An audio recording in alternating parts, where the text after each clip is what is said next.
In the heart of a decaying forest stood an old mansion, long abandoned by its owners. Legends whispered among nearby villagers spoke of a curse that tainted the grounds, driving fear into the hearts of those who dared to wander too close. One stormy evening, a group of 5 friends ventured out to the mansion, eager to explore its haunted corridors despite the warnings they had heard. As they stepped inside, the air grew colder, and an uneasy feeling washed over them.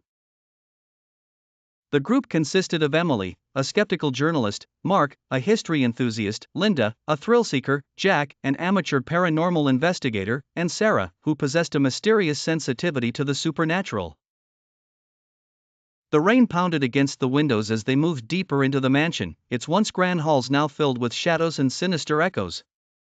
Emily led the way, flashlight in hand, as they ascended the creaking staircase. On the second floor, they came across a locked door.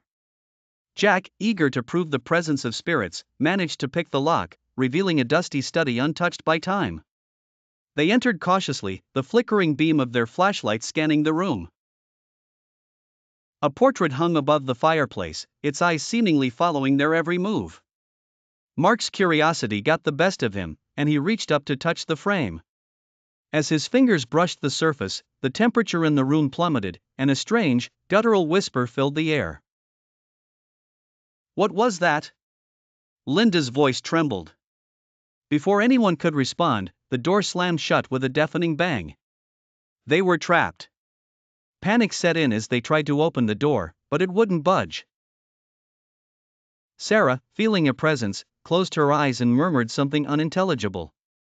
Suddenly, the whispering intensified, and the portrait's eyes glowed eerily. Emily and Mark tried to force the door open while Linda backed into a corner, paralyzed with fear.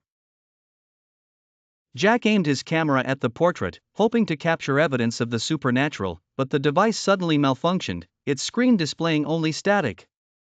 "We need to get out of here." Sarah's voice broke through the chaos. She spoke with an authority that commanded attention. "There's something here that doesn't want us to leave." In a desperate bid for freedom, they pushed against the door together, and it finally gave way. They stumbled out into the hallway, breathless and shaken. But their ordeal was far from over. The mansion seemed to come alive with malevolent intent, doors slamming, walls creaking, and disembodied footsteps echoing around them. Guided by Sarah's intuition, they navigated the labyrinthine halls, each turn more disorienting than the last. They reached the main entrance, only to find it blocked by a force they couldn't see. Just as despair began to set in, Sarah's eyes turned white, and she began to chant in an ancient language. The air vibrated with energy, and a spectral figure materialized before them. The friends watched in terrified awe as the ghostly apparition extended a skeletal hand toward Sarah.